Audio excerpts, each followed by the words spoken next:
Hello again, wrestlers with ideas, and I have a shocking story for you today. This is currently January 2024. Big news in the United Kingdom, where a television drama based on real events showed us how the post office wrongly accused hundreds of innocent sub-postmasters and mistresses of stealing large amounts of money. On the 11th of November 2010, a pregnant sub-postmaster from Surrey began a 15-month sentence for theft of £74,000 in cash from her post office branch. She was convicted on a jury trial, went to prison. Many more people did. Some committed suicide. Some lost their houses. All of them lost their reputations, at least for a long while. They and their children got spat at in the street. And it was all because of a computer error which the high-ups had failed to notice. They'd preferred to believe that around 700 sub-postmasters and mistresses one fine day decided to carry off robberies of tens of thousands of pounds. No one picked up on it. It's being called the biggest case of injustice in British legal history, and certainly in terms of the number of people affected, it probably will be. It's shocking, isn't it? But that's not what shocked me. Let's just read that bit again. On the 11th of November 2010, a pregnant and this is from a report put out by Private Eye magazine many years ago. So the shocking thing for me was, I already knew all of this. Why is everybody up in arms now, all of a sudden? And the interesting thing is that it's because of a drama. Gwyneth Hughes had the fine idea of turning the episode into a drama called Mr. Bates versus the Post Office, based on a true story, as they always say, but in this case very heavily based on a true story and a current story, and one that apparently nobody knew about until it was put out in this format. Here's an example of the Private Eye reports, which I've been reading along with, I guess, 500,000 other people every 2 weeks for the last decade or so. That was when we were shocked and scandalised. But should I be so shocked to find that when news is presented in a dry format, albeit in a satirical magazine, it's in the back pages, rather than, and note here, it wasn't a documentary, it was a reenactment, it was a dramatic interpretation of what went on. What's going on here? Well, let's ask some philosophers, and I think the most apposite philosopher to bring to bear here is a chap called Guy Debord, French philosopher and film student, who wrote a book in 1967 called The Society of the Spectacle, which in my edition, and this was the reissue in 1983, has this marvellous photograph on the front cover. What does Guy have to say? See if this was accurate or not. He talks about the decline of being into having and having into merely appearing. Being into having, well, that's been a complaint of many a religious philosopher over the millennia. But what's this appearing business? Baudrillard talks about this in Simulacra and Simulation, which I in fact trawled through. Here he outlines, rather wordily, his analysis of the process. Stage 1, you've got a copy of a thing. Stage 2 is where people begin to think that the copy of the thing can replace the thing, or indeed be better in some way than the original thing. Stage 3 is where the sign pretends to be a faithful copy, but is a copy with no original. So we're getting a little bit tangled already. Here he's principally talking about signs and images. And fourthly, we get what he calls simulacrum, which has no relationship to reality whatever, and exists in what he calls hyperreality.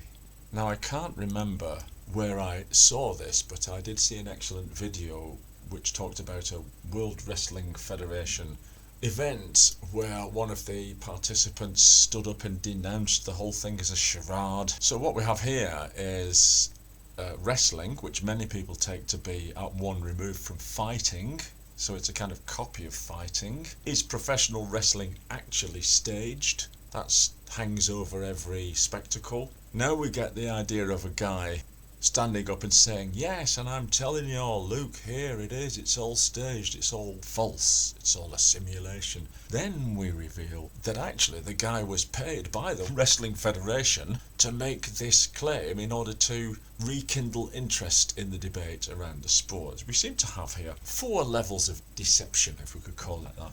And the author of this particular video made the claim that that's about the human limit. After that, we sort of give up.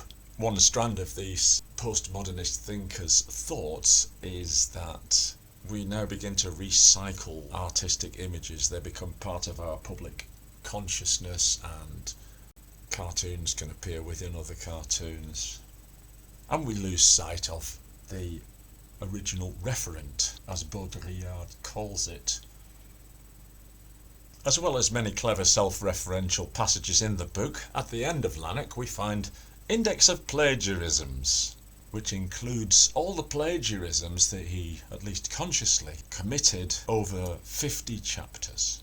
Let's have a look at some.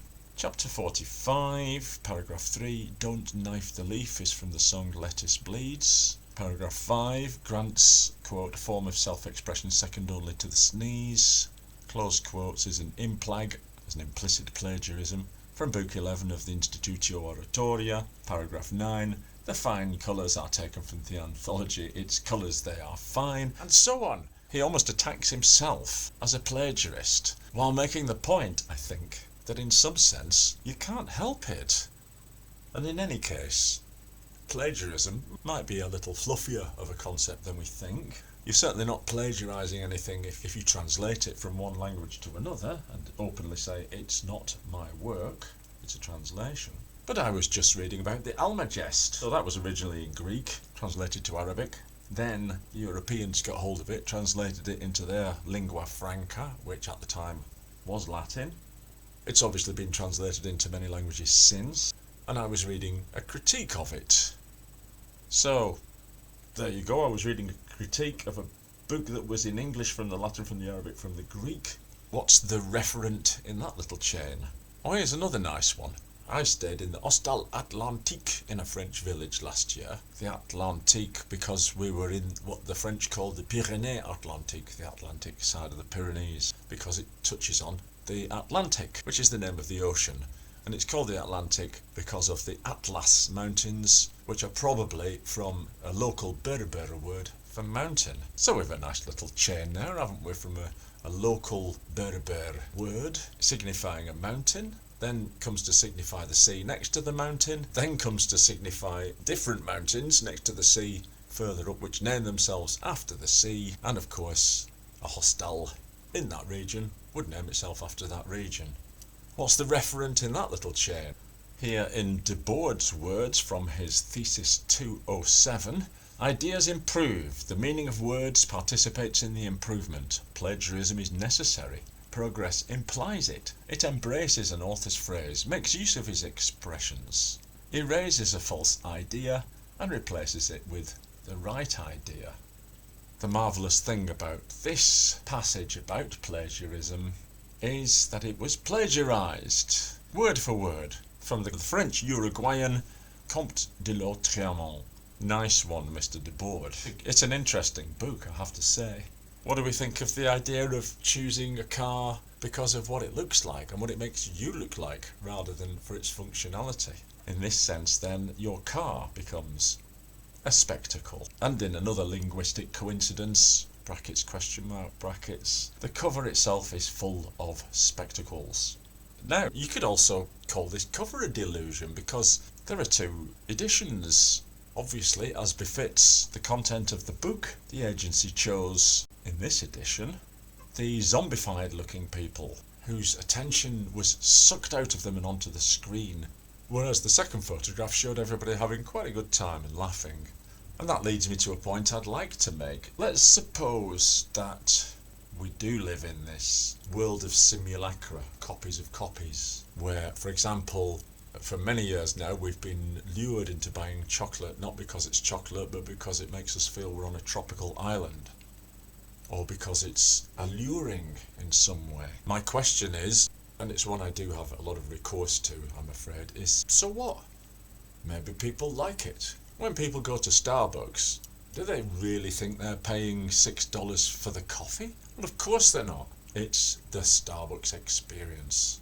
Most of their outlets are roomy and in pleasant places. They tend to have very, very big windows. They don't use metal, they use wood for the decorations. The noise ambience is pleasant. They'll sometimes have a little bit of piped music, but you don't get children running wild, you don't get yobs, you don't get drunks, you don't get loud radios. You can sit there as long as you want, and that, along with possibly $1 to go to some charity to salve your conscience for having bought the coffee beans in the first place, is what you pay for. The coffee is a very small part of that transaction.